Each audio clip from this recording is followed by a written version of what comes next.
আহ, সাতকানিয়ার উপজেলার মধ্যে যে 17টি ইউনিয়ন রয়েছে সেই 17টি ইউনিয়নের মধ্যে আমি এখন যেখানে দাঁড়িয়ে আছি সেটা হচ্ছে কেউচিয়া ইউনিয়ন এবং এই কেউচিয়া ইউনিয়নের প্রত্যেকটি বাড়ি এইভাবে অবস্থা ডুবে গেছে। অর্থাৎ 17টি ইউনিয়নের মধ্যে উপজেলা পরিষদ যেটি বলছে প্রায় 90% মানুষ পানির নিচে রয়েছে। আমরা একটু কথা বলতে চাই এখানকার বাসী যারা মানুষ রয়েছেন।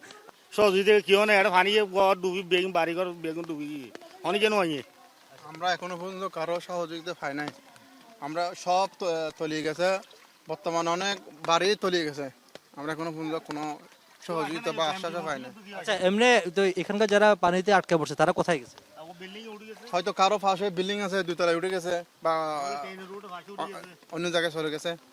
ভাই, এই যে বলবেন যে খাওয়া দাওয়া কিভাবে হচ্ছে? খাওয়া দাওয়া ক্যানাডার তো আনি নৌকা দিয়ে আনি এরকম করে হাড়া করে আনি খাইছি আর কি। সিরিয়া মুড়ি তুড়ি এগুলো খায়। আচ্ছা ভাই, মানে সবার তো গবাদি পশু আছে, হাঁস মুরগি আছে, গরু। ওইগুলো এখানে টেনে রুট আছে, ওইখানে মানে বর্তমানে অবস্থান আছে, মানে ওইখানে ঝড় বৃষ্টি তো মানে গরু ফাঁসির জন্য অনেক নিরাপত্তা আর কি। পাহারা দিয়ে বর্তমানে আমরা রাখতেছি, ওই তো দেখেন, ওই তো এভাবে করে রাখতেছি আমরা। আসলে এখানে প্রায় প্রত্যেকটি ইউনিয়নের অবস্থা এরকম, যেমন আমি দেখতে পাচ্ছি যে এখানে মানে যাওয়ার কোনো অবস্থা নেই, এতটুকু যাওয়ার পরে আসলে আর যেতে পারছে না। আর এখানে প্রত্যেকটি এলাকাগুলোতে নৌকা ছাড়া চলার কোনো উপায় নেই, যেহেতু রেল লাইনের পাশে যে ইউনিয়নগুলো রয়েছে সেখান থেকে পুরো ফসলি জমি বা বিল রয়েছে, সেই বিল পার হয়ে তাদেরকে অনেক দূরে দূরে যেতে হয়।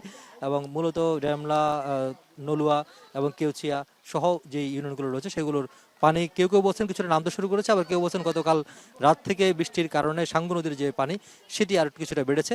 সেই কারণে এই বানভাসী মানুষগুলোর দুর্ভোগ ঠিক কবে নাগাদ কমবে সেটি বলাটা মুশকিল। তবে আশা কথা হচ্ছে স্থানীয় প্রশাসন থেকে শুরু করে এবং স্থানীয় কিছু স্বেচ্ছাসেবী সংগঠন রয়েছে, তারাও চেষ্টা করছেন এই বানভাসী মানুষ যারা রয়েছেন বা পানিবন্দী মানুষ যারা রয়েছে তাদেরকে উদ্ধার করে নিরাপদ জায়গায় নিয়ে যাওয়ার জন্য। পাশাপাশি সেনাবাহিনী আজ থেকে কাজ শুরু করেছে।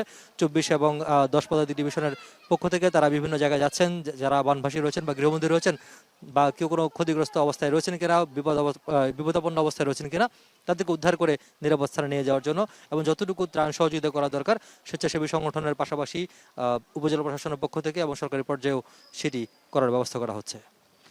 রিয়াজ রায়হান, যমুনা নিউজ, কেউচিয়া, সাতকানিয়া, চট্টগ্রাম।